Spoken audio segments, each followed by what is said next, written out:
Good morning everyone. ನನ್ನ ಚಾನಲಿಗೆ ಎಲ್ಲರಿಗೂ ಸ್ವಾಗತ. ಇವತ್ತು ನಾನು ಸಪೋರ್ಟ್ ಮತ್ತೆ ರೆಸಿಸ್ಟೆನ್ಸ್ ಬಗ್ಗೆ ಹೇಳ್ತಿದ್ದೇನೆ. ನಿನ್ನೆನು ನಾನು ಹೇಳಿದ್ದೇನೆ, ಅದರದ್ದು ನೆಕ್ಸ್ಟ್ ಸ್ವಲ್ಪ ಹೇಳಲಿಕ್ಕಿದೆ, ಅದನ್ನು ನಾನು ಇವತ್ತು ಫಿನಿಶ್ ಮಾಡ್ತೇನೆ. ಇದು ಎಲ್ಲ ಇಂಪಾರ್ಟೆಂಟ್ ಕ್ಲಾಸ್. ನಿಮಗೆ ನೀವು ಟ್ರೇಡಿಂಗ್ ಕಲಿಬೇಕಂತ ಇರುವವರಿಗೆ ಇದೆಲ್ಲ ಇಂಪಾರ್ಟೆಂಟ್ ಕ್ಲಾಸ್. ಇದುವರೆಗೆ ಯಾರೆಲ್ಲ ಸಬ್ಸ್ಕ್ರೈಬ್ ಮಾಡಲಿಲ್ಲ ಅವರೆಲ್ಲ ಸಬ್ಸ್ಕ್ರೈಬ್ ಮಾಡಿ. ಸಬ್ಸ್ಕ್ರೈಬ್ ಮಾಡಿದರೆ ನಾನು ವಿಡಿಯೋಸ್ ಎಲ್ಲ ನಿಮಗೆ ಅಪ್ಡೇಟ್ ಆಗ್ತದೆ. ಅದು ಅಲ್ಲದೆ ನನಗೂ ಇಂಟ್ರೆಸ್ಟ್ ಆಗ್ತದೆ ಇನ್ನೇನು ನಿಮ್ಗೆ ವಿಡಿಯೋಸ್ ಮಾಡಿ ಹಾಕ್ಲಿಕ್ಕೆ. ಇಲ್ಲದಿದ್ರೆ ನನಗೆ ವಿಡಿಯೋಸ್ ಮಾಡ್ಲಿಕ್ಕೆ ಮನಸ್ಸಾಗಲ್ಲ ಆ ತರ. ನೆಕ್ಸ್ಟ್ ಇಲ್ಲಿ ಚಾರ್ಟಿಗೆ ಬನ್ನಿ. ಚಾರ್ಟ್ ಅಲ್ಲಿ ಇದು ಇವತ್ತಿನದು ಟ್ರೇಡ್. ನಾನು ಇದರಲ್ಲಿ ಟ್ರೇಡ್ ಮಾಡಲ್ಲ. ನಂದು ಇನ್ನೊಂದು ಅಕೌಂಟ್ ಇದೆ. ನನ್ನ ಹಸ್ಬೆಂಡ್ ಹೆಸರಲ್ಲಿ ಸಹ ನಾನು ದನ್ನಲ್ಲಿ ಅಕೌಂಟ್ ಕ್ರಿಯೇಟ್ ಮಾಡಿದ್ದೇನೆ. ಅದರಲ್ಲಿ ನಾನು ಟ್ರೇಡಿಂಗ್ ಮಾಡ್ತಾ ಇದ್ದೇನೆ.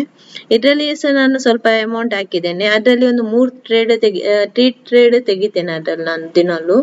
ಅದರಲ್ಲಿ ದೊಡ್ಡ ಅಮೌಂಟ್ ಇದರಲ್ಲಿ ತೆಗಿತೇನೆ. ಆದ್ಮೇಲೆ ನೆಕ್ಸ್ಟ್ ಒಂದು 2 ಟ್ರೇಡ್ ಇದರಲ್ಲಿ ತೆಗಿತೇನೆ. ಇದರಲ್ಲಿ ನಾನು ಸ್ವಲ್ಪ ಹಾಕಿದ್ದು.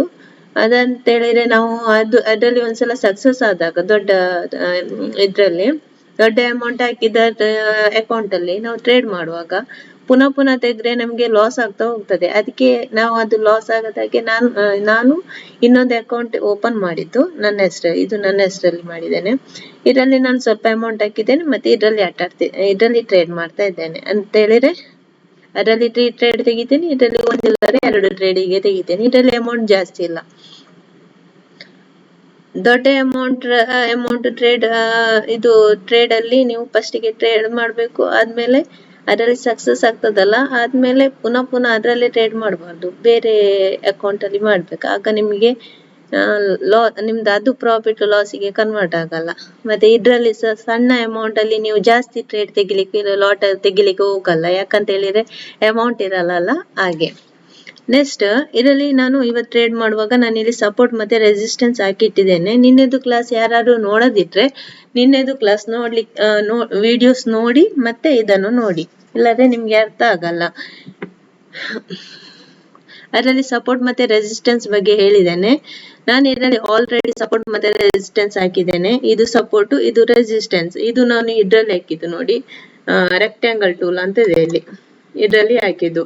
ಮತ್ತೆ ಅದು ಲೈನ್ಸ್ ಹಾಕಿದ್ದು ನಾನು ಹೇಳಿಕೊಟ್ಟಿದ್ದೇನೆ. ಇಲ್ಲಿ ಹಾರಿಜಾಂಟಲ್ ಲೈನ್ ಇದು ಹಾಕಿದೆ, ಆಯ್ತಾ. ಇಲ್ಲಿ ಲೈನ್ ಹಾಕಿದ್ದೇನಲ್ಲ ಅದು. ಆದ್ಮೇಲೆ ಇದರಲ್ಲಿ ನಿಮ್ಗೆ ಚಾರ್ಟ್ ಬಾಕ್ಸ್ ಮೇಲೆ ಇಲ್ಲಿ ನಿಮ್ಗೆ ಇದು ಟೈಮ್ಸ್ ಬರ್ಬೇಕಂತಿದ್ರೆ ಎಷ್ಟು, ಈಗ ನೀವು 5 ಮಿನಿಟ್ಸ್ ಅದು ಕ್ಯಾಂಡಲ್ ಆಗಿದ್ರೆ ಇದು 15 ಮಿನಿಟ್ಸ್ ಅಲ್ಲಿ ಇದೆ. 5 ಮಿನಿಟ್ಸ್ ಬೇಕಾದ್ರೆ 5 ಮಿನಿಟ್ಸ್ ಗೆ ಮಾಡ್ಕೊಳ್ಳಿ. ನಾನೀಗ ಹೇಳಿಕೊಡುದಲ್ಲ, ನೀವು ಟ್ರೇಡ್ ಮಾಡುವಾಗ 5 ಮಿನಿಟ್ಸ್ ಅಲ್ಲಿ ಇಟ್ಕೊಳ್ಳಿ. ಹೀಗೆ ಟ್ರೆಂಡ್ ಲೈನ್ ಎಲ್ಲ ಹಾಕುವಾಗ 15 ಮಿನಿಟ್ಸ್ ಅಲ್ಲಿ ಇಟ್ಟು ಹಾಕಿದ್ರೆ ಒಳ್ಳೇದು. 15 ಮಿನಿಟ್ಸ್ 1 ಅವರ್ ಹೀಗೆ ಇಟ್ಟು ನೀವು ಟ್ರೆಂಡ್ ಲೈನ್ ಅಲ್ಲ, ಸಪೋರ್ಟ್ ಮತ್ತೆ ರೆಸಿಸ್ಟೆನ್ಸ್ ಏರಿಯಾ ನೋಡ್ಲಿಕ್ಕೆ ನೀವು 15 ಮಿನಿಟ್ಸ್ ಅಲ್ಲಿ 1 ಅವರ್ ಅಲ್ಲಿ 1 ಡೇ ಅಲ್ಲಿ 1 ವೀಕ್ 1 ಮಂತ್ ಹೀಗೆ ಇಟ್ಟು ನೀವು ಸಪೋರ್ಟ್ ಮತ್ತೆ ರೆಸಿಸ್ಟೆನ್ಸ್ ಹಾಕುದು ಒಳ್ಳೇದು. ಅವಾಗ ಆ ಏರಿಯಾಕ್ಕೆ ಬರುವಾಗ ಮಾರ್ಕೆಟ್ ಸ್ವಲ್ಪ ಚೇಂಜಸ್ ಆಗ್ತದೆ. ಅಂತ ಹೇಳಿದ್ರೆ ಒಂದು ರಿವರ್ಸ್ ಹೊಡಿತದೆ, ಒಂದು ಮೇಲೆ ಹೋಗ್ತದೆ, ಆ ತರ. ಇದರಲ್ಲಿ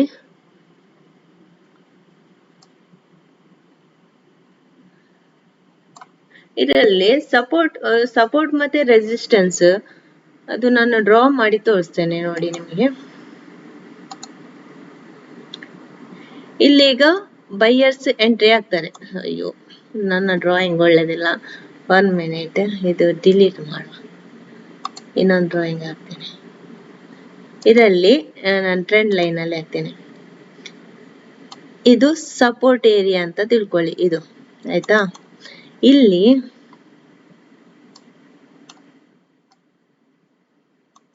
ನೀವು ಡ್ರಾಯಿಂಗ್ ಹಾಕುವಾಗ ಉಂಟಲ್ಲ, ಅದು ನೀವು ಇಲ್ಲಿ ಸೆಲೆಕ್ಟ್ ಟೂಲ್ ಕ್ಲಿಕ್ ಮಾಡದಿದ್ರೆ ಅದೇ ಬರ್ತಾ ಇರ್ತದೆ. ಇಲ್ಲಿ ನೀವು ಸೆಲೆಕ್ಟ್ ಟೂಲ್ ಕ್ಲಿಕ್ ಮಾಡಿ, ನೀವು ಹಾಕಿ ಡ್ರಾಯಿಂಗ್ ಅನ್ನು ಸೆಲೆಕ್ಟ್ ಮಾಡಿ ಒಂದ್ಸಲ ಡಿಲೀಟ್ ಮಾಡಿ, ಇಲ್ಲಾದ್ರೆ ಅದೇ ಬರ್ತಾ ಇರ್ತದೆ. ನೀವು ಇದು ಚಾರ್ಟ್ ಅನ್ನಿಗೆ ಮೂವ್ಮೆಂಟ್ ಮಾಡುವಾಗೆಲ್ಲ ಚಾರ್ಟ್ ಪ್ರಾಕ್ಟೀಸ್ ಮಾಡ್ತಾ ಇರಿ, ಇಲ್ಲದ್ರೆ ನಿಮ್ಗೆ ಹೀಗೆ ನಾನೀಗ ಮಾಡಿದೆ ನೋಡಿ ಆ ತರ ಆಗ್ತದೆ. ಎಲ್ಲ ಟೂಲ್ಸ್ ಎಲ್ಲ ಓಪನ್ ಆಗಿರ್ತದೆ ಹಾಗೆ. ಇದೀಗ ಸಪೋರ್ಟ್ ಏರಿಯಾ ಅಂತ ತಿಳ್ಕೊಳ್ಳಿ. ಇದ್ರಲ್ಲಿ ನಿಮ್ಗೆ ಈಗ ಬೈಯರ್ಸ್ ಇಲ್ಲಿ 100 ರುಪೀಸಿಗೆ ಎಂಟ್ರಿ ಆಗ್ತಾರಂತ ತಿಳ್ಕೊಳ್ಳಿ. ಇಲ್ಲಿ ಎಷ್ಟು ರುಪೀಸಿಗೆ, ಇಲ್ಲಿ ಒಂದು 100 ರುಪೀಸಿಗೆ ಎಂಟ್ರಿ ಆಗ್ತಾರಂತ ತಿಳ್ಕೊಳ್ಳಿ. ಇಲ್ಲಿ ನಾನು ಇದು ಟೆಸ್ಟ್ ಅಲ್ಲಿ ಬರೀತೇನೆ.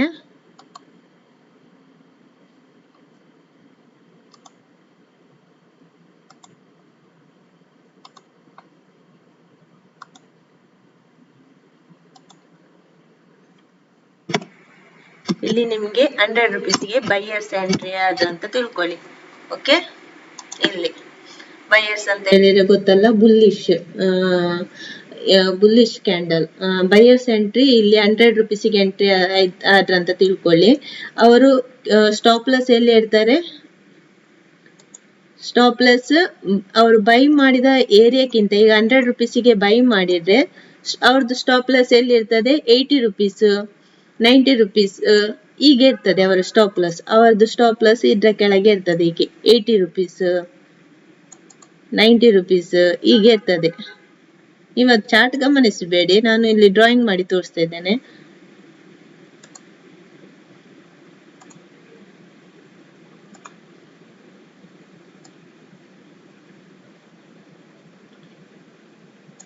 ₹90 ಈ ತರ ಇರ್ತದೆ, ಆಯ್ತಾ? ನಂದು ಇದು ಲ್ಯಾಪ್ಟಾಪ್ ಹ್ಯಾಂಗ್ ಆಗ್ತಾ ಉಂಟು, ಯಾಕಂತ ಹೇಳಿದ್ರೆ ಇದು ಮಾರ್ನಿಂಗ್ ಇಂದ ಓಪನ್ ಇದೆ. ಹಾಗೆ ಇದು 80 ರುಪೀಸ್, ಇದು 90 ರುಪೀಸ್ ಅವರು ಸ್ಟಾಪ್ ಲಾಸ್ ಇಟ್ಟಿದ್ದಾರೆ. ಇಲ್ಲಿಯದು ಸ್ಟಾಪ್ ಲಾಸ್ ಇಟ್ಟಿದ್ದಾರೆ, ಕೆಲವರು 90 ರುಪೀಸ್ ಅಲ್ಲಿ ಸಹ ಸ್ಟಾಪ್ ಲಾಸ್ ಇಡ್ತಾರೆ, ಆಯ್ತಾ? ಇದೆಲ್ಲ ದೊಡ್ಡ ಬೈಯರ್ಸ್ ಎಂಟ್ರಿ ಆಗುವ, ಇಲ್ಲಿಗ ದೊಡ್ಡ ಬೈಯರ್ಸ್ ಎಂಟ್ರಿ ಆಗಿದ್ದಾರೆ ಅಂತ ತಿಳ್ಕೊಳ್ಳಿ. ಅವ್ರದ್ದು ಸ್ಟಾಪ್ ಲಾಸ್ 80 ರುಪೀಸ್ ಅಲ್ಲಿ ಇದೆ, ಕೆಲವರದ್ದು 90 ರುಪೀಸ್ ಅಲ್ಲಿ ಇದೆ. ಅವರು ಮಾರ್ಕೆಟ್ ಅನ್ನು ಮೇಲೆ ತಗೊಂಡು ಹೋಗ್ಲಿಕ್ಕೆ ಟ್ರೈ ಮಾಡ್ತಾರೆ, ಮಾರ್ಕೆಟ್ ಅನ್ನು ಮೇಲೆ ತಗೊಂಡು ಹೋಗ್ಲಿಕ್ಕೆ ಟ್ರೈ ಮಾಡ್ತಾರೆ, ಹೀಗೆ ಹೀಗೆ, ಆಯ್ತಾ? ಇಲ್ಲಿ 150 ತನಕ ತಕೊಂಡು ಹೋಗ್ತಾರೆ. ಆದ್ರೆ ಇಲ್ಲಿ ಏನಾಗ್ತದೆ, ಇಲ್ಲಿ 150 ತನಕ ತಕೊಂಡೋದ್ರು ಅಂತ ತಿಳ್ಕೊಳ್ಳಿ. ಇಲ್ಲಿ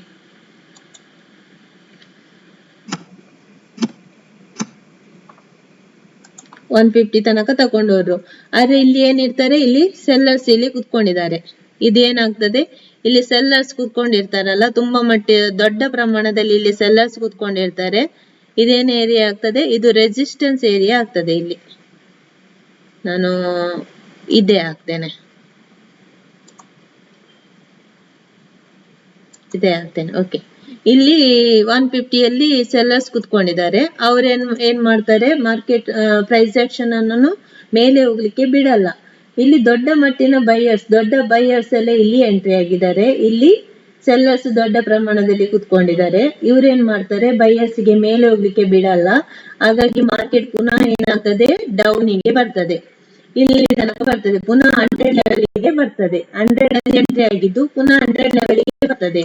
ಇಲ್ಲಿ ಪುನಃ ಏನ್ ಮಾಡ್ತಾರೆ, ಬೈಯರ್ಸ್ ಅವ್ರದ್ದು ತುಂಬಾ ಕೋಟಿಗಟ್ಟಲೆ ಹಣ ಇಲ್ಲಿ ಹಾಕಿರ್ತಾರೆ. ಅಲ್ಲಿ ಹೀಗೆ ದೊಡ್ಡ ದೊಡ್ಡ ಬೈಯರ್ಸ್ ಅಷ್ಟಷ್ಟು ಅಮೌಂಟ್ ಎಲ್ಲ ಹಾಕಿರ್ತಾರೆ, 10 lakhs ಈ ತರ ಎಲ್ಲ. ಇಲ್ಲಿ ಎಂಟ್ರಿ ಆಗಿ ಇಲ್ಲಿ ತನಕ ತಗೊಂಡು ಬಂದಿರ್ತಾರೆ ಮಾರ್ಕೆಟ್ ಪ್ರೈಸ್ ಆಕ್ಷನ್ ಅನ್ನು. ಅವ್ರು ಪುನಃ ಸೆಲ್ಲರ್ಸ್ ಫಾಲ್ ಮಾಡ್ತಾರೆ. ಫಾಲ್ ಮಾಡಿದಾಗ ಇಲ್ಲಿ ಬೈಯರ್ಸ್ ಏನ್ ಮಾಡ್ತಾರೆ, ಬೈಯರ್ಸ್ ಅವ್ರದ್ದು ಸ್ಟಾಪ್ ಲಾಸ್ 80 ಮತ್ತೆ 90 ಈ ಲೆವೆಲ್ ಅಲ್ಲಿ ಇದೆ.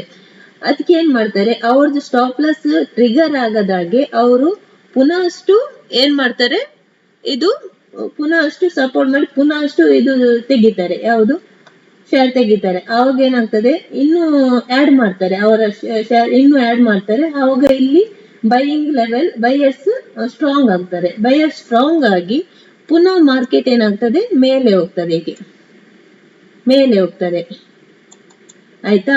ಇಲ್ಲಿ ಯಾರಿದ್ದಾರೆ, ಸೆಲ್ಲರ್ಸ್ ಇದ್ದಾರೆ. ಸೆಲ್ಲರ್ಸ್ ಪುನಃ ಮೇಲೆ ಹೋಗ್ಲಿಕ್ಕೆ ಬಿಡಲ್ಲ. ಅವ್ರೇನ್ ಮಾಡ್ತಾರೆ, ಕೆಳಗೆ ತರ್ಲಿಕ್ಕೆ ಟ್ರೈ ಮಾಡ್ತಾರೆ. ಒಂದು ವೇಳೆ ಇಲ್ಲಿ ಸೆಲ್ಲರ್ಸ್ ವೀಕ್ ಇದ್ರೆ ಅವಾಗ ಏನಾಗ್ತದೆ, ಇಲ್ಲಿ ಮೇಲೆ ಹೋಗುವ ಚಾನ್ಸಸ್ ಇದೆ. ಆದ್ರೆ ಮೇಲೆ 2 ಸ್ಟೆಪ್ ಅಲ್ಲೇ ಹೋಗಲ್ಲ, ಸ್ವಲ್ಪ 3, 4 ಈ ತರ ಆದಾಗ ಮೇಲೆ ಹೋಗುವ ಚಾನ್ಸಸ್ ಇರ್ತದೆ. ಇಲ್ಲಿ ಸೆಲ್ಲರ್ಸ್ ಮೇಲೆ ಹೋಗ್ಲಿಕ್ಕೆ ಬಿಡಲ್ಲ, ಪುನಃ ಕೆಳಗೆ ಬರ್ತದೆ ಮಾರ್ಕೆಟ್. ಆ ತರ ಪುನಃ ಹೀಗೆ ಕೆಳಗೆ ಬಂದಾಗ ಸ್ಟಾಪ್ ಲಾಸ್ ಇಲ್ಲಿ ಟ್ರಿಗರ್ ಆದ್ರೆ, ಒಂದು ವೇಳೆ ಇಲ್ಲಿ ಸೆಲ್ಲರ್ಸ್ 150 ಇಂದ 100 ತನಕ ತಗೊಂಡ್ ಬಂದಿದ್ದಾರೆ, ಅವರು 80 ತನಕ ತಗೊಂಡ್ ಬಂದ್ರೆ ಏನಾಗ್ತದೆ, ಇಲ್ಲಿ ದೊಡ್ಡ ಪ್ಲೇಯರ್ಸ್ ಅದು ಸ್ಟಾಪ್ ಲಾಸ್ ಇದೆ. ಅವರು ಸ್ಟಾಪ್ ಲಾಸ್ ಇರುವಾಗ ಏನಾಗ್ತದೆ, ಇಲ್ಲಿ ಸೆಲ್ಲರ್ಸಿಗೆ ಪ್ರಾಫಿಟ್ ಆಗ್ತದೆ, ಇಲ್ಲಿ ದೊಡ್ಡ ಮಟ್ಟಿನ ಪ್ರಾಫಿಟ್ ಆಗ್ತದೆ. ಒಂದು ವೇಳೆ ದೊಡ್ಡ ಹೀಗೆ ಫಾಲ್ಸ್ ಆದ್ರೆ, ಇಲ್ಲಿ ಏನು ಬೈಯರ್ಸ್ ಸ್ಟ್ರಾಂಗ್ ಇಲ್ಲದಿದ್ರೆ, ಬೈಯರ್ಸ್ ಏನಾದ್ರು ಆಡ್ ಮಾಡೋದಿದ್ರೆ ಅವ್ರದ್ದು ಇದಕ್ಕೆ, ಆವಾಗ ಇಲ್ಲಿ ಲಾಸ್, ಇಲ್ಲಿ ಸೆಲ್ಲಿಂಗ್ ಆಗುವ ಚಾನ್ಸಸ್ ಜಾಸ್ತಿ ಇದೆ. ಒಂದು ವೇಳೆ ನೋಡಿ, ಇಲ್ಲಿ ಸಹ ಕೆಲವರು ಶ್ಯೆ, ಎಂತ ಇಲ್ಲಿ ಕೆಲವರು ಏನ್ ಮಾಡ್ತಾರೆ, ಇಲ್ಲಿ ಬೈ ಮಾಡ್ಬೇಕಂತ ಇದ್ದವರು ಕೆಲವರಿಗೆ ಮಿಸ್ ಆಗಿರ್ತದೆ. ಯಾವುದು ಬೈಯಿಂಗ್ ಆರ್ಡರ್ ಮಿಸ್ ಆಗಿರ್ತದೆ. ಅವ್ರು ಏನ್ ಮಾಡ್ತಾರೆ, ಅವರಿಗೆ ಗೊತ್ತಿರ್ತದೆ ಇಲ್ಲಿ ದೊಡ್ಡ ಬೈಯರ್ಸ್, ದೊಡ್ಡ ಪ್ಲೇಯರ್ಸ್ ಇಲ್ಲಿ ಪುನಃ ಜಾಸ್ತಿ ಪ್ರಮಾಣದಲ್ಲಿ ಬೈ ಮಾಡ್ತಾರೆ ಅಂತ. ಹಾಗಾಗಿ ಅವ್ರು ಏನ್ ಮಾಡ್ತಾರೆ, ಇಲ್ಲಿ ಬೈ ಮಾಡ್ಲಿಕ್ಕೆ ಟ್ರೈ ಮಾಡ್ತಾರೆ. ಇಲ್ಲಿ ಮಿಸ್ ಆದವರು ಇಲ್ಲಿ ಬೈ ಮಾಡ್ತಾರೆ. ಹಾಗಾಗಿ ಅವರಿಗೆ ಇಷ್ಟು 150 ತನಕ ಅವರಿಗೆ ರೇಂಜ್ ಸಿಗ್ತದೆ. 150ಯಲ್ಲಿ ಸೆಲ್ಲರ್ಸ್ ಇರ್ತಾರೆ, ಅವ್ರ ಮಾರ್ಕೆಟ್ ಅನ್ನು ಪುನಃ ಕೆಳಗೆ ತಗೊಂಡು ಬರ್ತಾರೆ. ಹೀಗೆ ಪುನಃ ಮಾರ್ಕೆಟ್ ಅನ್ನು ಕೆಳಗೆ ತಗೊಂಡು ಬರ್ತಾರೆ. ಆದ್ರೆ ಈ ಲೆವೆಲ್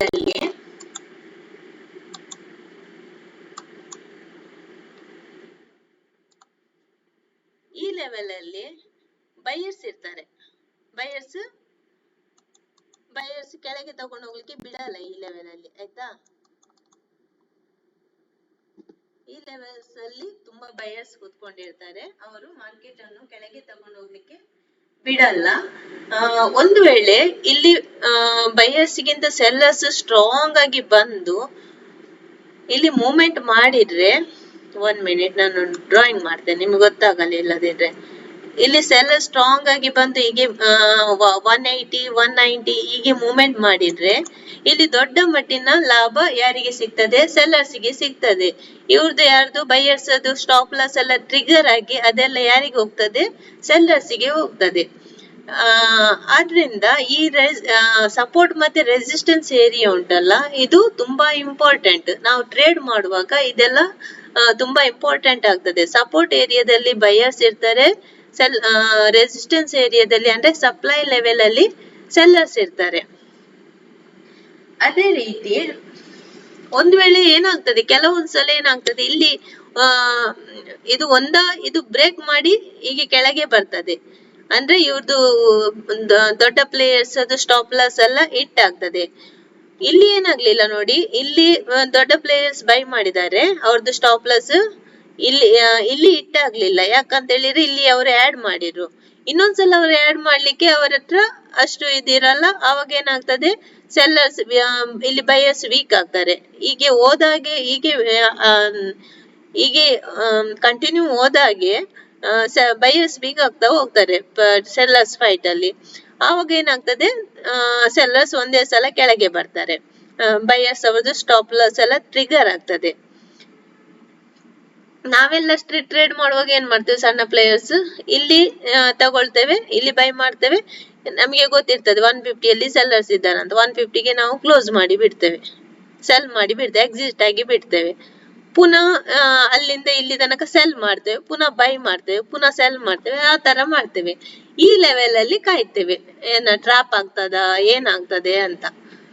ಹೆಚ್ಚಿನವರು ಇದ್ರ ಒಳಗಡೆ ಟ್ರೇಡ್ ಮಾಡಲ್ಲ. ಯಾಕಂತ ಹೇಳಿದ್ರೆ ಇಲ್ಲಿ ಕನ್ಸಲ್ಟೇಷನ್ ಆಗ್ತಾ ಇರ್ತದಲ್ಲ, ಬೈಯರ್ಸ್ ಸೆಲ್ಲರ್ಸ್ ಫೈಟ್ ಆಗ್ತಾ ಇರ್ತದೆ, ಮೂವ್ಮೆಂಟ್ ಜಾಸ್ತಿ ಸಿಗಲ್ಲ. ಹಾಗೆ ಇಲ್ಲಿ ಇದು ಮಾಡಲ್ಲ, ಹೆಚ್ಚಿನವರು ಟ್ರೇಡ್ ಮಾಡಲ್ಲ. ಇದರಲ್ಲಿ ಸೆಲ್ಲರ್ಸಿಗೆ ಲಾಭ ಆಗ್ತದೆ. ಒಂದು ವೇಳೆ ಇದೇ ಉಲ್ಟಾ ಮಾಡುದಾದ್ರೆ,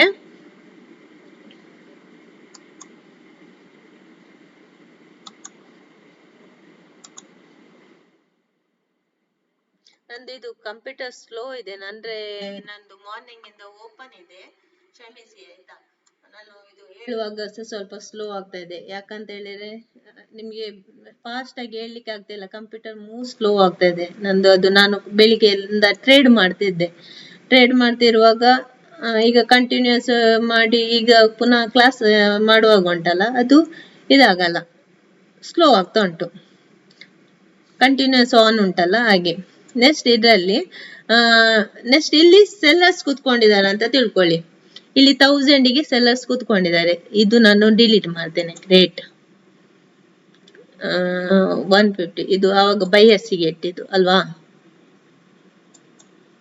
ಅದು ಇದನ್ನು ಆಗಲ್ಲ, ಸೆಲೆಕ್ಟ್ ಸಹ ಆಗಲ್ಲ, ತುಂಬಾ ಕಷ್ಟ ಬಿಡಿಸ್ತದೆ ನೋಡಿ.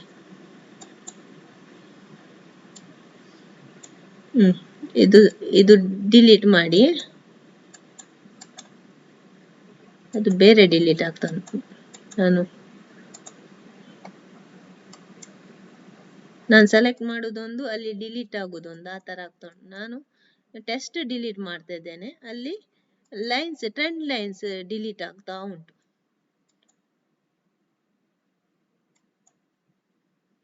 ಇದರಲ್ಲಿ ಸಪೋರ್ಟ್ ಗೊತ್ತಾಯ್ತಲ್ಲ, ಸಪೋರ್ಟ್ ಅಂತ ಹೇಳಿದ್ರೆ ಇದು ನಾನು ಅದರಲ್ಲಿ ಟ್ರೆಂಡ್ ಲೈನ್ ಇದು ಮಾಡಿದ್ದೇನೆ ನೋಡಿ, ಇದು ಸಪೋರ್ಟ್, ಇದು ರೆಸಿಸ್ಟೆನ್ಸ್. ಇದರಲ್ಲಿ ಏನಾಗ್ತದೆ, ಸೆಲ್ಲರ್ಸ್ ಇಲ್ಲಿ 1000 ಇದರಲ್ಲಿ ಕುತ್ಕೊಂಡಿದ್ದಾರೆ. ಇಲ್ಲಿ ನೋಡಿ 1000 ರೇಟ್ ಅಲ್ಲಿ ಇಲ್ಲಿ 1000. ಓಕೆ, ಇಲ್ಲಿ ಸೆಲ್ಲರ್ಸ್ 1000 ಇದರಲ್ಲಿ ಕುತ್ಕೊಂಡಿದ್ದಾರೆ. ಅವ್ರದ್ದು ಸ್ಟಾಪ್ ಲಾಸ್ ಎಲ್ಲಿ ಇರ್ತದೆ, ಸ್ಟಾಪ್ ಲಾಸ್ ಸ್ವಲ್ಪ ಮೇಲೆ ಇರ್ತದೆ. ಸೆಲ್ಲರ್ಸ್ ಅದು ಸ್ಟಾಪ್ ಲಾಸ್ ಇಲ್ಲಿ 1050 ಅಲ್ಲಿ ಇದೆ ಅಂತ ತಿಳ್ಕೊಳ್ಳಿ. 1050 ಅಲ್ಲಿ ಅವ್ರದ್ದು ಸ್ಟಾಪ್ ಲಾಸ್ ಇದೆ. ಇಲ್ಲಿ 1050. ಓಕೆ, ಸಾರಿ, ಅಯ್ಯೋ ಅದು 150 ಆಯ್ತು, 1050 ಆಗ್ಬೇಕಾಯ್ತಾ.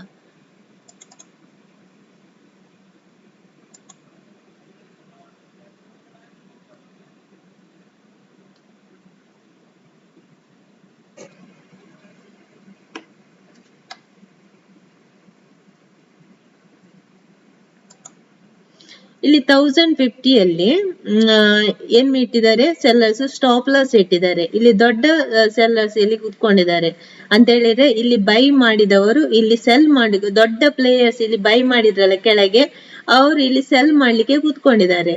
ಅವರು ಇಲ್ಲಿ ಸೆಲ್ ಮಾಡಿದ್ದಾರೆ. ಸೆಲ್ ಮಾಡಿದಾಗ ಏನಾಗ್ತದೆ, ಇಲ್ಲಿ ಸೆಲ್ಲರ್ಸ್ ಜಾಸ್ತಿ ಆಗ್ತಾರೆ. ಕೆಲವರು ಏನ್ ಮಾಡ್ತಾರೆ, ಸೆಲ್ಲರ್ಸ್ ಸಹ ಇಲ್ಲಿ ಅಟೆಂಡ್ ಆಗ್ತಾರೆ. ಈಗ ಇಲ್ಲಿ ಬೈ ಮಾಡಿದವರೆಲ್ಲ ಇಲ್ಲಿ ಸೆಲ್ ಮಾಡ್ತಾರೆ, ಆಯ್ತಾ. ಅದಾದ್ಮೇಲೆ ಕೆಲವರು ಸೆಲ್ಲಿಂಗ್ ಇದೆ ಬೈ ಮಾಡ್ತಾರೆ, ಸೆಲ್ ಬೈ ಮಾಡ್ತಾರಲ್ಲ ಅದು ಮಾಡ್ತಾರೆ. ಅದು ಮಾಡುವಾಗ ಇಲ್ಲಿ ಸೆಲ್ಲರ್ಸ್ ಇದ್ದಾರೆ ತುಂಬಾ ಜನ, ಸೆಲ್ ಬೈ ಮಾಡಿದವರು ಇದ್ದಾರೆ. ಇಲ್ಲಿ ಅವ್ರದ್ದು ಸ್ಟಾಪ್ ಲಾಸ್ ಎಲ್ಲ ಇಲ್ಲಿದೆ, 1050 ಅಲ್ಲಿ ಇದೆ. ಆವಾಗ ಏನಾಗ್ತದೆ, ಅವರು ಇಲ್ಲಿಂದ ಇಲ್ಲಿ ತನಕ ಪ್ರೈಸ್ ಆಕ್ಷನ್ ಅನ್ನು ಕೆಳಗೆ ತರ್ತಾರೆ, ಸಪೋರ್ಟ್ ಲೆವೆಲ್ ತನಕ ತರ್ತಾರೆ. ಸಪೋರ್ಟ್ ಲೆವೆಲ್ಗಿಂತ ಕೆಳಗೆ ಹೋಗ್ಲಿಕ್ಕೆ ಯಾರು ಬಿಡಲ್ಲ, ಬೈಯರ್ಸ್ ಬಿಡಲ್ಲ. ಇದು buyers area, support area buyers area. Supply area ಯಾರದು, ರೆಸಿಸ್ಟೆನ್ಸ್ ಏರಿಯಾ ಯಾರದು, ಸೆಲ್ಲರ್ಸ್ ಅದು ಏರಿಯಾ ಅಂತ ಹೇಳಿದ್ರೆ ಬೇರಿಶ್. ಸಪೋರ್ಟ್ ಬೈಯರ್ಸ್ ಅಂತ ಹೇಳಿದ್ರೆ ಬುಲ್ಲಿಶ್. ಓಕೆ, ಅದು ಗೊತ್ತಿರ್ಲಿ. ಬೈಯರ್ಸ್ ಅಂತ ಹೇಳಿದ್ರೆ ಬುಲ್ಲಿಶ್, ಆದ್ಮೇಲೆ ಸೆಲ್ಲರ್ಸ್ ಅಂತ ಹೇಳಿದ್ರೆ ಬೇರಿಶ್. ಇಲ್ಲಿ ಸೆಲ್ಲರ್ಸ್ ಇದ್ ಮಾಡ್ತಾರೆ, ಸೆಲ್ ಮಾಡ್ತಾರೆ ತುಂಬಾ ಪ್ರಮಾಣದಲ್ಲಿ. 1000ಗೆ ತಗೊಂಡಿದ್ದಾರೆ, ಎಂಟ್ರಿ ಆಗಿದ್ದಾರೆ. 1050 ಅವ್ರದ್ದು ಸ್ಟಾಪ್ ಲಾಸ್. ಆದ್ಮೇಲೆ ಅವ್ರು ಏನ್ ಮಾಡ್ತಾರೆ, ಸೆಲ್ ಮಾಡ್ತಾರೆ. ಸೆಲ್ ಮಾಡಿದಾಗ ಇಲ್ಲಿ ಬೈಯರ್ಸ್ ಇದ್ದಾರೆ, ಅವರು ಕೆಳಗೆ ಹೋಗ್ಲಿಕ್ಕೆ ಬಿಡಲ್ಲ, ಪುನಃ ಮೇಲೆ ಹೋಗ್ತಾರೆ, ಮೇಲೆ ತಗೊಂಡು ಹೋಗ್ತಾರೆ. ಬೈಯರ್ಸ್ ಪ್ರೈಸ್ ಆಕ್ಷನ್ ಅನ್ನು 1000 ಲೆವೆಲ್ ತನಕ ತಗೊಂಡು ಹೋಗ್ತಾರೆ. ಇಲ್ಲಿ ಯಾರು ಎಂಟ್ರಿ ಆಗಿದ್ದಾರೆ, ಈ ಏರಿಯಾದಲ್ಲಿ ಸೆಲ್ಲರ್ಸ್ ಎಂಟ್ರಿ ಆಗಿದ್ದಾರೆ ಅಲ್ವಾ, ಅವರು ಇಲ್ಲಿ ಇದ್ದಾರೆ. ಅವರು ಇಲ್ಲಿ ಮೇಲೆ ಹೋಗ್ಲಿಕ್ಕೆ ಬಿಡಲ್ಲ. ಅವ್ರೇನ್ ಮಾಡ್ತಾರೆ, ಪ್ರೈಸ್ ಆಕ್ಷನ್ ಅನ್ನು ಪುನಃ ಕೆಳಗೆ ಪುಷ್ ಮಾಡ್ತಾರೆ. ಪುಷ್ ಮಾಡಿದ್ರೆ ಬೈಯರ್ಸ್ ಕೆಳಗೆ ಹೋಗ್ಲಿಕ್ಕೆ ಕೇಳದಿದ್ರೆ, ಬೈಯರ್ಸ್ ಸ್ಟ್ರಾಂಗ್ ಇದ್ರೆ ಪುನಃ ಇಲ್ಲಿ ಮೇಲೆ ತಗೊಂಡ್ ಬರ್ತಾರೆ. ಇಲ್ಲಿ ಪುನಃ ಏನ್ ಮಾಡ್ತಾರೆ, ಫೈಟ್ ಆಗ್ತದೆ ಬೈಯರ್ಸ್ ಮತ್ತೆ ಸೆಲ್ಲರ್ಸ್ ನಡುವೆ. ಒಂದ್ ವೇಳೆ ಇಲ್ಲಿ 1 2 3 ಸ್ಟೆಪ್ ಆಯ್ತು ನೋಡಿ, ಇಲ್ಲಿ 3ನೇ ಸಲ ಬರುವಾಗ ಸೆಲ್ಲರ್ಸ್ ವೀಕ್ ಆಗ್ತಾ ಹೋಗ್ತಾರೆ. ಅಂತ ಹೇಳಿದ್ರೆ ಅವರು ಇಲ್ಲಿ ಅಷ್ಟ ತೆಗ್ದಿದ್ದಾರೆ, ಸೆಲ್ ಮಾಡ್ಲಿಕ್ಕೆ ಆಡ್ ಮಾಡಿದ್ದಾರೆ. ಪುನಃ ಆಡ್ ಮಾಡ್ಲಿಕ್ಕೆ ಅವರ ಹತ್ರ ತುಂಬಾ ಇದಾಗ್ತದೆ. ಹಾಗಾಗಿ ಏನಾಗ್ತದೆ, 3 ಸ್ಟೆಪ್ 4 ಸ್ಟೆಪ್ ಅದರಲ್ಲಿ ಮೇಲೆ ಹೋಗುವ ಚಾನ್ಸಸ್ ಜಾಸ್ತಿ ಇರ್ತದೆ. 3 ಸ್ಟೆಪ್ ಅಲ್ಲಿ 3 ಸ್ಟೆಪ್ ಆಗಿ ಕೆಲವು ಸಲ ಸ್ವಲ್ಪ ಸಣ್ಣ ಇದು ಮಾಡಿ ಹೀಗೆ ಮೇಲೆ ಹೋಗ್ತದೆ, ಆಯ್ತಾ. ಸಣ್ಣ ಕೆಳಗೆ ಮಾಡಿದಾಗೆ ಮಾಡ್ತದೆ, ಮೇಲೆ ಹೋಗ್ತದೆ. ಹಾಗೆ ಇದ್ರಲ್ಲಿ ಏನಾಗ್ತದೆ, ಇಲ್ಲಿ ಒಂದು ವೇಳೆ ಬೈಯರ್ಸ್ ಸೆಲ್ಲರ್ಸ್ ಅನ್ನು ಡಿಫೀಟ್ ಮಾಡಿ ಹೀಗೆ ಮೇಲೆ ಬಂದ್ರೆ ನಿಮಗೆ ಒಂದು ದೊಡ್ಡ ಮೂಮೆಂಟ್ ಸಿಗ್ತದೆ ಇಲ್ಲಿ.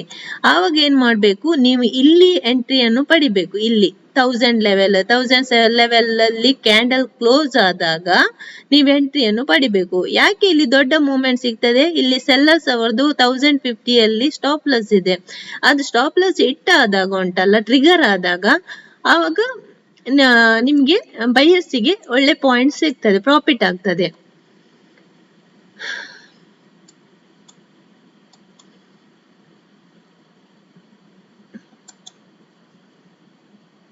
ಆಯ್ತಾ, ಇದು ಅರ್ಥ ಆಯ್ತಂತ ತಿಳ್ಕೊಳ್ತೇನೆ ಸ್ಟಾಪ್ ಲಾಸ್ ಹೇಗೆ ಇಡುದಂತ. ಸ್ಟಾಪ್ ಲಾಸ್ ಈಗ ಬೈಯರ್ಸ್ ಇಲ್ಲಿ ಎಂಟ್ರಿ ಆಗಿದ್ರೆ ಬೈಯರ್ಸ್ ಸ್ಟಾಪ್ ಲಾಸ್ ಎಲ್ಲಿ ಇರ್ತದೆ, 80 90 ಆ ತರ ಇರ್ತದೆ.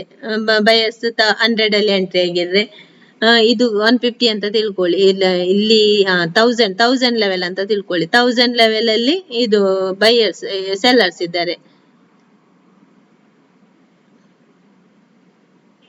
900 800 ಲೆವೆಲ್ ಅಲ್ಲಿ ಬೈಯರ್ಸ್ ಇದ್ದಾರೆ ಅಂತ ತಿಳ್ಕೊಳ್ಳಿ. ಓಕೆ, ಇದರಲ್ಲಿ ಇಲ್ಲಿ ಸೆಲ್ ಮಾಡ್ತಾರೆ, ಇಲ್ಲಿ ಪುನಃ ಬೈ ಮಾಡ್ತಾರೆ. ಬೈಯರ್ಸ್ ಸಪೋರ್ಟ್ ಏರಿಯಾದಲ್ಲಿ ಸ್ಟ್ರಾಂಗ್ ಆಗಿ ಇರ್ತಾರೆ. ನೀವು ಚಾರ್ಟ್ ಅಲ್ಲಿ ನೋಡಿದರೆ ಇದು ರೆಸಿಸ್ಟೆನ್ಸ್ ಏರಿಯಾ, ಇದು ಸಪೋರ್ಟ್ ಏರಿಯಾ. ಇಲ್ಲಿ ಏನಾಗಿದ್ದಾರೆ, ಬೈಯರ್ಸ್ ಇಲ್ಲಿ ಇದ್ದಾರೆ, ಅವ್ರದ್ದು ಸ್ಟಾಪ್ ಲಾಸ್ ಎಲ್ಲಿ ಇರ್ತದೆ, ಈ ಕ್ಯಾಂಡಲ್ ಅದು ಕೆಳಗೆ ಇರ್ತದೆ. ಇಲ್ಲಿ ಅವ್ರದ್ದು ಸ್ಟಾಪ್ ಲಾಸ್ ಇರ್ತದೆ.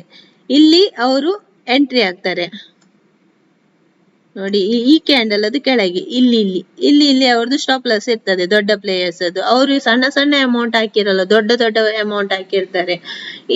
ಈ ಏರಿಯಾದಲ್ಲಿ ಸ್ಟಾಪ್ ಲಾಸ್ ಇರ್ತದೆ ಅವ್ರದ್ದು. ಆದ್ಮೇಲೆ ಅವ್ರು ಏನ್ ಮಾಡ್ತಾರೆ, ಇಲ್ಲಿ ಎಂಟ್ರಿ ಆಗ್ತಾರಲ್ಲ, ಇಲ್ಲಿ ಎಂಟ್ರಿ ಆದವ್ರು ಇಲ್ಲಿ ತನಕ ತಗೊಂಡ್ ಬರ್ತಾರೆ. ಇಲ್ಲಿ ಸೆಲ್ಲರ್ಸ್ ಸ್ಟ್ರಾಂಗ್ ಆಗಿದ್ದಾರೆ, ಅವ್ರು ಸ್ವಲ್ಪ ಹೀಗೆ ಇಲ್ಲಿ ತನಕ ತರ್ತಾರೆ. ಆದ್ರೆ ಬಯರ್ಸ್ ಸ್ಟ್ರಾಂಗ್ ಇರೋದ್ರಿಂದ ಪುನಃ ಮೇಲೆ ಹೋಗ್ತದೆ, ಪುನಃ ಫೈಟ್ ಆಗಿ ಪುನಃ ಕೆಳಗೆ ಬರ್ತದೆ. ಕೆಳಗೆ ಬರುವಾಗ ಇಲ್ಲಿಂದ ಪುನಃ ಬಯರ್ಸ್ ಸ್ಟ್ರಾಂಗ್ ಆಗಿ ಮೇಲೆ ತಗೊಂಡ್ ಬರ್ತಾರೆ. ಆವಾಗ ಏನ್ ಮಾಡ್ತಾರೆ, ಬಯರ್ಸ್ ಸ್ಟಾಪ್ ಲಾಸ್ ಇಲ್ಲಿ ಇಟ್ಟಿದ್ದನ್ನು ಟ್ರೇಲ್ ಮಾಡಿ ಇಲ್ಲಿ ಇಡ್ತಾರೆ, ಈ ಲೆವೆಲ್ ಅಲ್ಲಿ ಇರ್ತಾರೆ. ಇಲ್ಲಿಗೆ ಬರುವಾಗ ಈ ಲೆವೆಲ್ ಅಲ್ಲಿ ಇರ್ತಾರೆ. ಈ ಲೆವೆಲ್ ಅಲ್ಲಿ ಇಟ್ಟಾಗ ಪುನಃ ಇಲ್ಲಿಗೆ ಬಂದು ಪುನಃ ಹೀಗೆ ಬರ್ತದಲ್ಲ, ಆವಾಗ ಏನಾಗ್ತದೆ, ಇದು ಈ ಲೆವೆಲ್ ಅನ್ನು ಬ್ರೇಕ್ ಮಾಡಿ ಕೆಳಗೆ ಬಂದ್ರೆ ಅವರಿಗೆ ಏನು ಲಾಸ್ ಆಗಲ್ಲ. ಅವ್ರದ್ದು ಸ್ಟಾಪ್ ಲಾಸ್ ಫಸ್ಟಿಗೆ ಇದ್ದಿದ್ದು ಇಲ್ಲಿ, ಅವ್ರ ಎಂಟ್ರಿ ತಗೊಂಡಿದ್ದು ಇಲ್ಲಿ, ಅವ್ರದ್ದು ಎಂಟ್ರಿ ಲೆವೆಲ್ ಅಲ್ಲಿ ಅವ್ರದ್ದು ಎಕ್ಸಿಟ್ ಆಗಿ ಹೋಗ್ತದೆ. ಹಾಗೆ ಒಂದು ವೇಳೆ ಇದು ಪುನಃ ಇಲ್ಲಿಂದ ಬಂದು ಪುನಃ ಹೀಗೆ ಮೇಲೆ ಹೋದ್ರೆ ಅವ್ರದ್ದು ಸ್ಟಾಪ್ ಲಾಸ್ ನೆಕ್ಸ್ಟ್ ಪುನಃ ಹೀಗೆ ಬಂದು ಪುನಃ ಮೇಲೆ ಹೋದ್ರೆ ಅವ್ರದ್ದು ನೆಕ್ಸ್ಟ್ ಟ್ರೈಲಿಂಗ್ ಇಲ್ಲಿ ಇಟ್ಟಿರ್ತಾರೆ ಸ್ಟಾಪ್ ಲಾಸ್. ಆವಾಗ ಅವರಿಗೆ ಪ್ರಾಫಿಟ್ ಆಗ್ತದೆ. ಇಲ್ಲಿ ಈಗ ಅವ್ರದ್ದು ಏನಾಯ್ತು, ಇಲ್ಲಿ ಅದು ರಿವರ್ಸ್ ಹೀಗೆ ಪುನಃ ಕೆಳಗ್ ಬಂತಲ್ಲ, ಕೆಳಗ್ ಬಂದಾಗ ಅವ್ರು ಸ್ಟಾಪ್ ಲಾಸ್ ಇಲ್ಲಿಗೆ ಟ್ರೇಲ್ ಮಾಡಿರ್ತಾರಲ್ಲ, ಅದು ಅವ್ರದ್ದು ಹಿಟ್ಟಾಗ್ತದೆ. ಒಂದ್ ವೇಳೆ ಇಲ್ಲಿ ಕೆಳಗೆ ಬರದೆ ಹೀಗೆ ಮೇಲೆ ಹೋದ್ರೆ ಅದು ಹಿಟ್ಟಾಗಲ್ಲ. ಗೊತ್ತಾಯ್ತಾ? ಇಲ್ಲಿ ಏನಾಗ್ತುಂಟು, ಇಲ್ಲಿಂದ ಇಲ್ಲಿ ತನಕ ಸಹ ಕನ್ಸಲ್ಟೇಷನ್ ಆಗ್ತಾ ಇದೆ. ಇವತ್ತಿನ ಕ್ಲಾಸ್ ಅರ್ಥ ಆಗಿದೆ ಅಂತ ತಿಳ್ಕೊಂಡಿದ್ದೇನೆ ವೀಕ್ಷಕರೇ. ನಂದು ಲ್ಯಾಪ್ಟಾಪ್ ಸ್ವಲ್ಪ ಹ್ಯಾಂಗ್ ಆಗ್ತಿತ್ತು, ಯಾಕಂತ ಹೇಳಿದ್ರೆ ಮಾರ್ನಿಂಗ್ ಇಂದ ಅದು ಆನ್ ಆಗಿದೆ ಅಂತ ಹೇಳಿದ್ರೆ ನಾನು ಟ್ರೇಡಿಂಗ್ ಮಾಡ್ತಿದ್ದೆ ಇವತ್ತು, ಹಾಗಾಗಿ ಅದು ಹ್ಯಾಂಗ್ ಆಗ್ತಿತ್ತು, ಕ್ಷಮಿಸಿ. ಆದ್ರೂ ನಾನು ಹೇಳಿಕೊಟ್ಟಿದ್ದೇನೆ. ಇದು ಸಪೋರ್ಟ್ ಮತ್ತೆ ರೆಸಿಸ್ಟೆನ್ಸ್ ಏರಿಯಾದ ಬಗ್ಗೆ ನಾನು ಫುಲ್ ಹೇಳಿಕೊಟ್ಟಿದ್ದೇನೆ. ನಿಮ್ಗೆ ಅರ್ಥ ಆಯ್ತಂತ ತಿಳ್ಕೊಂಡಿದ್ದೇನೆ. ಅರ್ಥ ಆಗದಿದ್ರೆ ಪ್ಲೀಸ್ ಕಮೆಂಟ್ ಮಾಡಿ. ಯಾರ್ದು ಕಮೆಂಟ್ ಬರ್ತಿಲ್ಲ ಕಮೆಂಟ್ ಮಾಡಿ ನನಗೆ. ಆದ್ಮೇಲೆ ನನಗೆ ಸಪೋರ್ಟ್ ಮಾಡಿ. ನಾನು ಸಪೋರ್ಟ್ ಮಾಡಿದ್ರೆ ನನಗೆ ನೆಕ್ಸ್ಟ್ ವಿಡಿಯೋ ಮಾಡ್ಲಿಕ್ಕೆ ನನಗೆ ಈಸಿ ಆಗ್ತದೆ, ಮನಸ್ಸಾಗ್ತದೆ. ನೀವು ಸಬ್ಸ್ಕ್ರೈಬ್ ಮಾಡ್ಬೇಕು, ಸಬ್ಸ್ಕ್ರೈಬ್ ಮಾಡ್ತಿಲ್ಲ, ಸುಮ್ನೆ ನೋಡಿ ಕ್ಲೋಸ್ ಮಾಡ್ತಿದ್ದೀರಿ. ಸಬ್ಸ್ಕ್ರೈಬ್ ಮಾಡಿದ್ರೆ ನಾನು ನೆಕ್ಸ್ಟ್ ವಿಡಿಯೋ ಮಾಡ್ಲಿಕ್ಕೆ ನಾನು ಟ್ರೈ ಮಾಡ್ತೇನೆ. ನನಗೆ ಇಲ್ಲದೆ ಮನಸ್ಸಾಗಲ್ಲ, ಹಾಗೆ ಆಯ್ತಾ. ಮತ್ತೆ ಲೈಕ್ ಕೊಡಿ, ಶೇರ್ ಮಾಡ್ತೇನೆ. ವಿಡಿಯೋ ಮಾಡುದಿಲ್ಲ ಅಂತಲ್ಲ, ನೀವು ಸಬ್ಸ್ಕ್ರೈಬ್ ಮಾಡದಿದ್ರು ಮಾಡ್ತೇನೆ. ಆದ್ರೆ ಅಷ್ಟು ಇದಾಗಲ್ಲ. ನಾನು ಮಾಡಿದಕ್ಕೆ ಯಾರು ಸಬ್ಸ್ಕ್ರೈಬೇ ಮಾಡದಿದ್ರೆ ಹೇಗೆ ಆಗ್ತದೆ ಹೇಳಿ? ನೀವು ಹಾಗೆ ಅಲ್ಲ, ಒಂದು ವಿಡಿಯೋ ಮಾಡಿದ್ರೆ ಅದನ್ನು ಯಾರು ನೋಡಿ ಸುಮ್ನೆ ಸಬ್ಸ್ಕ್ರೈಬ್ ಮಾಡದಿದ್ರೆ ನಿಮ್ಗೆ ಹೇಗೆ ಆಗ್ತದೆ? ಅದೇ ತರ ಅಲ್ಲ. ಒಂದು ಸಬ್ಸ್ಕ್ರೈಬ್ ಮಾಡಿ ಆಯ್ತಾ. ಈ ವಿಡಿಯೋ ಇಷ್ಟ ಆಗಿದೆ ಅಂತ ತಿಳ್ಕೊಂಡಿದ್ದೇನೆ. ನಂದು ಮೊದಲಿನ ವಿಡಿಯೋ ಎಲ್ಲ ಯಾರೆಲ್ಲ ನೋಡ್ಲಿಲ್ಲ ಅದೆಲ್ಲ ನೋಡ್ಕೊಂಡ್ ಬನ್ನಿ, ಅವಾಗ ನಿಮ್ಗೆ ಟ್ರೇಡಿಂಗ್ ಕರೆಕ್ಟ್ ಆಗಿ ಬರ್ತದೆ. ನಿಮ್ಗೆ ಈಗ ಇದರಲ್ಲಿ 50% ಟ್ರೇಡಿಂಗ್ ನಾನು ಹೇಳಿಕೊಟ್ಟಿದ್ದೇನೆ, ಇನ್ನು 50% ಟ್ರೇಡಿಂಗ್ ಇದೆ, ಅದನ್ನು ನಾನು ಹೇಳಿಕೊಡ್ತೇನೆ. ನಾನು ಈಸಿಯಲ್ಲಿ ಸ್ವಲ್ಪ ಹೇಳಿಕೊಡ್ತಾ ಇದ್ದೇನೆ. ಕೆಲವರು 2 hours 3 hours ಹೀಗೆ ತಗೊಳ್ತಾರೆ. ನಾನು ಫಾಸ್ಟ್ ಮಾಡ್ತಾ ಇದ್ದೇನೆ, ನಿಮಗೆ ಗೊತ್ತಾಗ್ತದೆ, ಅರ್ಥ ಆಗ್ತದಲ್ಲ ನಾನು ಮಾಡಿದೆಲ್ಲ ಇದು ಟ್ರೇಡಿಂಗ್ ಅದು. ಹಾಗಾಗಿ ನಿಮ್ಗೆ ಫಾಸ್ಟ್ ಆಗ್ತದಂತ ತಿಳ್ಕೊಂಡಿದ್ದೇನೆ. one month ಅಲ್ಲಿ ನಿಮ್ದು ಟ್ರೇಡಿಂಗ್ ನೀವು ಕಲ್ತಾಗಿರ್ತದೆ, ಹೌದಲ್ವಾ? ಮತ್ತೆ ಇದು ಸ್ಯಾಟರ್ಡೆ ನೀವು ಅಕೌಂಟ್ ಓಪನ್ ಮಾಡಿದ್ರೆ ನೀವು ಮೋಕು ಟ್ರೇಡಿಂಗ್ ಅಟೆಂಡ್ ಮಾಡಬಹುದು. ಯಾವ್ದದು ದನ್ನಲ್ಲಿ ಅಕೌಂಟ್ ಓಪನ್ ಮಾಡಿ. ದನ್ನಲ್ಲಿ ಅಕೌಂಟ್ ಓಪನ್ ಮಾಡದಿದ್ರೆ ನಂದು ಇದಿದೆ ನೋಡಿ, ರೆಫಲ್ ಕೋಡ್ ಇದೆ, ಅದರಲ್ಲಿ ಮಾಡಿ. ನಂದು ಇಲ್ಲಿ ನಾನು ಕೊಡ್ಲಿಲ್ಲಲ್ಲ, QR ಕೋಡ್ ಇದರಲ್ಲಿ ಸ್ಕ್ಯಾನ್ ಮಾಡಿ ಇದ್ರ ಮುಖಾಂತರನು ನಿಮ್ಮ ಅಕೌಂಟ್ ಅನ್ನು ಓಪನ್ ಮಾಡಬಹುದು. ನಂದು ರೆಫಲ್ ಕೋಡ್ ಇದೆ, ಅದನ್ನು ನಾನು ಡಿಸ್ಕ್ರಿಪ್ಷನ್ ಅಲ್ಲಿ ಹಾಕಿರ್ತೇನೆ. ಅದರಲ್ಲಿ ಸಹ ನೀವು ಅಕೌಂಟ್ ಓಪನ್ ಮಾಡಬಹುದು, ಇಲ್ಲದ್ರೆ ಈ QR ಕೋಡ್ ಮುಖಾಂತರನು ಅಕೌಂಟ್ ಓಪನ್ ಮಾಡಬಹುದು. ಅವರು ವಿಡಿಯೋ ಎಲ್ಲ ಅಪ್ಡೇಟ್ ಮಾಡ್ತಾ ಇರ್ತಾರೆ. ಮತ್ತೆ ಅವ್ರದ್ದು ಸ್ಯಾಟರ್ಡೆ ಮೋಕ್ ಟ್ರೇಡಿಂಗ್ ಅಂತ ಇದೆ, ಅದರಲ್ಲಿ ನಿಮ್ದು ಹಣ ಹೋಗಲ್ಲ. ಮೋಕ್ ಟ್ರೇಡಿಂಗ್ ಅಲ್ಲಿ ನಿಮ್ದು ಹಣ ಹೋಗಲ್ಲ. ಅದರಲ್ಲಿ ನೀವು ಅಮೌಂಟ್ ಹಾಕಿದ್ರು ಟ್ರೇಡ್ ಮಾಡುವಾಗ ಪ್ರಾಫಿಟ್ ಇದು ಹಣ ಹೋದಾಗೆ ಕಾಣ್ತದೆ, ಪ್ರಾಫಿಟ್ ಆದಾಗೆ ಕಾಣ್ತದೆ, ಆದ್ರೆ ಅದರಲ್ಲಿ ಹಣ ಹೋಗಲ್ಲ. ಟ್ರೇಡ್ ಮುಗಿಯುವಾಗ ಒಂದು 3:15 ಆಗುವಾಗ ಪುನಃ ನಿಮ್ಮ ಅಕೌಂಟ್ ಅಲ್ಲಿ ಹೇಗಿತ್ತು ಬ್ಯಾಲೆನ್ಸ್ ಅಷ್ಟೇ ತೋರಿಸ್ತದೆ, ಆಯ್ತಾ. ಅದಕ್ಕೆ ನೀವು ಫಸ್ಟಿಗೆ ಅಕೌಂಟ್ ಓಪನ್ ಮಾಡಿ. ನನ್ನ ಕ್ಲಾಸ್ ಇಷ್ಟ ಆಗಿದ್ರೆ ಒಂದು ಲೈಕ್ ಕೊಡಿ, ಸಬ್ಸ್ಕ್ರೈಬ್ ಮಾಡಿ, ಮತ್ತೆ ತುಂಬಾ ಶೇರ್ ಮಾಡಿ. ಎಲ್ಲರಿಗೂ ಥ್ಯಾಂಕ್ಸ್.